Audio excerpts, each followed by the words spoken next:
નમસ્કાર વિદ્યાર્થી મિત્રો.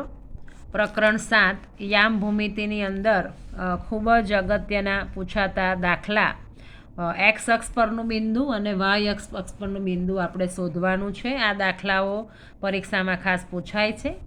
ધ્યાનથી જોજો. ચેનલ ગમે, વિડીયો ગમે તો લાઈક અને સબસ્ક્રાઈબ જરૂર કરજો. દાખલો નંબર 7 એમાં બે બિંદુ આપ્યા છે, 2 અને -5, અને બીજું બિંદુ છે -2 અને 9 થી સમાન અંતરે હોય એવું એક્સ અક્ષ પરનું બિંદુ શોધો. હવે જ્યારે આ ખાસ યાદ રાખજો કે એક્સ અક્ષ પરનું બિંદુ પૂછ્યું હોય તો આપણે વાય 0 લેવાનો, અને વાય અક્ષ પરનું બિંદુ કીધું હોય તો એક્સ યામ 0. એટલે આપણે ધારી લઈએ કે ભાઈ એક્સ અક્ષ પરનું બિંદુ પી છે અને એના યામ એક્સ અને 0 છે. હવે આ જે બિંદુ છે આને આપણે એ અને આને આપણે બી, એટલે કે આ એ અને બી છે એનાથી સમાન અંતરે આવેલું બિંદુ એક્સ અક્ષ પરનું પી છે. હવે સમાન અંતરે હોય એનો મતલબ કે ધારો કે અહીંયા આપણે આ બિંદુ લઈએ એક્સ અક્ષ પરનું બિંદુ, તો આ બિંદુ પી છે, આમાં આ એ અને આ બી હોય તો કે આ પીએ અને પીબી આ અંતર જે છે આ બંને બિંદુ વચ્ચેનું એ સમાન છે. એટલે કે આપણે અહીંયા પીએ બરાબર પીબી લઈએ. હવે જે પીના યામ છે એને આપણે x1 y1 લઈએ. પીના યામ છે x0 એટલે આને x1 y1, અને એના યામ છે એને આપણે x2 y2 લઈએ. એવી રીતે પીબી એટલે પીના યામને x1 y1 અને બીના યામને આપણે x2 y2 લઈએ. હવે પીએનો વર્ગ બરાબર પીબીનો વર્ગ. આપણે અંતર સૂત્ર મૂકી દઈએ, x1 - x2નો વર્ગ વત્તા y1 - y2નો વર્ગ. હવે અહીંયા x1 બરાબર x છે એટલે જ્યાં x1 છે ત્યાં આપણે x મૂકીએ, અને x2 છે એના બરાબર 2 છે એટલે જ્યાં x2 છે ત્યાં આપણે 2 મૂકીએ.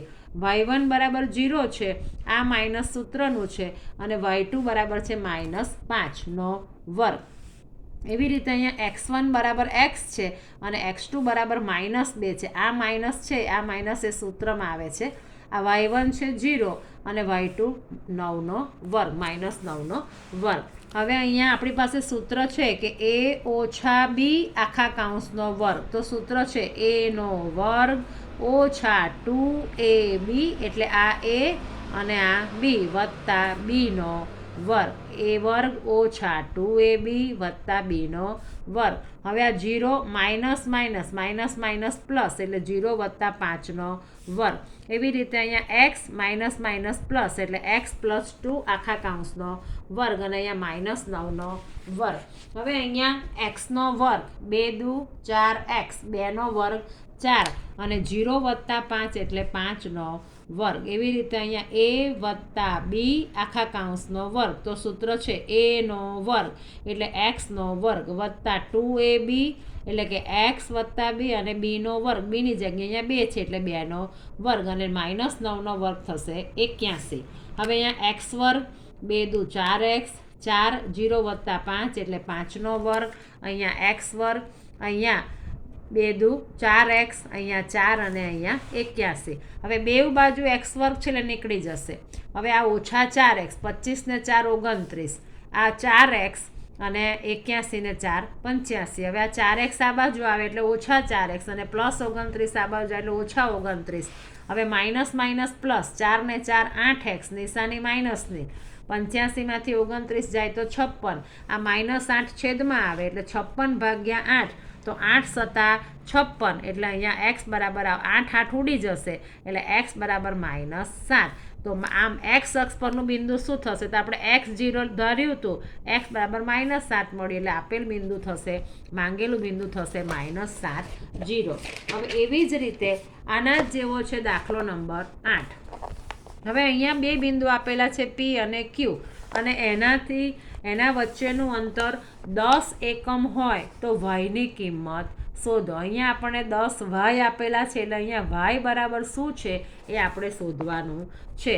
તો આપણે અહીંયા P અને Q વચ્ચેનું અંતર 10 એકમ છે, તો Pના યામને આપણે x1 y1 લઈએ, અને Qના યામને આપણે x2 y2 લઈએ. હવે PQ બરાબર 10 એકમ આપેલું છે તો અહીંયા આપણે વર્ગ કરી દઈએ એટલે વર્ગમૂળની નિશાની લખવી ના પડે. તો PQનો વર્ગ અને 10નો વર્ગ.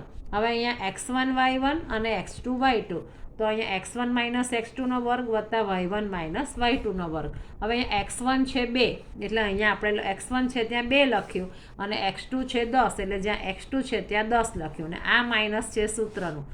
y1 છે અહીંયા -3 અને અહીંયા yની જગ્યાએ આપણે કિંમત શોધવાની છે એટલે માઇનસ yનો વર્ગ. હવે 2 અને -10 તો માઇનસ પ્લસ માઇનસ અને 10માંથી 2 જાય તો 8. મોટી સંખ્યાની નિશાની માઇનસ છે એટલે -8. હવે a ઓછા b આખા કાઉન્સનો વર્ગ એટલે a નો વર્ગ એટલે -3નો વર્ગ માઇનસ 2 a ઓછા b એટલે 2 3 -3 અને yનો વર્ગ અને 10નો વર્ગ 100. એટલે આ સૂત્ર અહીંયા ખાસ યાદ રાખવાનું છે કે a માઇનસ b આખા કાઉન્સનો વર્ગ તો a નો વર્ગ ઓછા 2ab વત્તા બીનો વર્ગ. આ સૂત્રનો ઉપયોગ આપણે આમાં કર્યો છે. હવે -8નો વર્ગ 64, -3નો વર્ગ 9, માઇનસ માઇનસ પ્લસ એટલે 3 દુ 6y વત્તા yનો વર્ગ અને આ 100. હવે આ yનો વર્ગ આપણે પહેલાં લખીએ, આ વત્તા 6y અને 64 વત્તા 9 એટલે 73 અને આ 100. હવે આ 100ને આ બાજુ લાવીએ એટલે -100 થાય, અહીંયા 0. -100માંથી 73 જાય એટલે -27. હવે અંતિમ પદના અવયવ એવા પાડો કે મધ્યમ પદ આવે તો 9 તારી 27, અહીંયા +6 લાવવાના છે એટલે +9 અને -3, 9માંથી 3 જાય તો 6. પહેલું પદ એમને એમ લખીએ, છેલ્લું પદ એમને એમ લખીએ અને વચ્ચેનું પદ ન લખતા આપણા નવા અવયવ જે પસંદ કર્યા એ લખીએ એટલે +9y અને -3y. બેની જોડી બનાવીએ, y કોમન કાઢીએ એટલે અહીંયા રહેશે y વત્તા 9. આમાંથી આપણે 3 કોમન કાઢીએ એટલે 3 કૌંસની બહાર માઇનસ કોમન કાઢો તો અંદર માઇનસના થઈ જાય પ્લસ. 2 કૌંસ સરખા છે એને આપણે એકવાર લખીએ, અહીંયા y -3, y +9 બરાબર 0, y -3 બરાબર 0. તો આ +9 આ બાજુ જાય એટલે -9 અને -3 આ બાજુ આવે એટલે +3. આમ yની કિંમત આપણને -9 અને 3 મળે છે. વિડીયો ગમે તો ચેનલને લાઇક અને સબસ્ક્રાઈબ જરૂર કરજો. Thank you very much.